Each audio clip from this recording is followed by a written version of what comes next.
นี่คือทางเข้าวัดบ้านโคกศาสตร์ตำบลนาตาลในหมู่นี้เพิ่นป้ายเฮ็ดคักได้นี่ทางเข้าวัดบ้านโคกศาสตร์ตำบลนาตาลอำเภอเตางอยตอนแรกมื้อนี้บ่ข้าปันคำพาเบิ่งวัดวาอารามของบ้านโคกศาสตร์ตำบลนาตาลอำเภอเตางอยแบบนี้หมู่นี้อีกบ่นานได้สักหน่อยวันที่13เดือนสิมานี่แหละ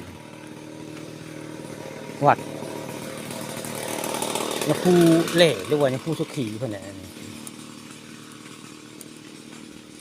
หม่องนี้สิมีงานได้ผู้ค้าลงคลิปบอกลงหน้าได้ว่าจะมีงานบริเวณวัดอันนี้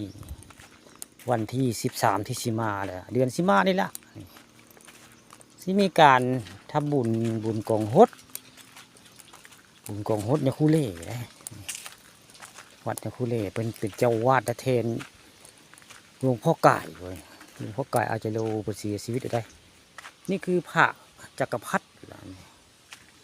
พระจักรพรรดิ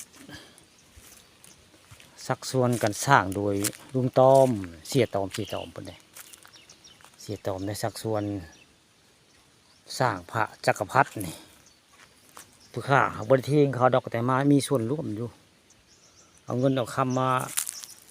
เอาพระเอาเหรียญมาลงอยู่ในพระนี่ตอนมือเท่ได้นี่แหละพระจักรพรรดิบ้านโคกศาสตร์ตำบลนาตาลแหละนี่ตอนบ่ายมื้อนี้พระข้าปานคำพาชมวัดวาอาราม แล้วก็พระจักรพรรดิงามอยู่วัดบ้านโคกศาสตร์ตำบลนาตาลแหละนี่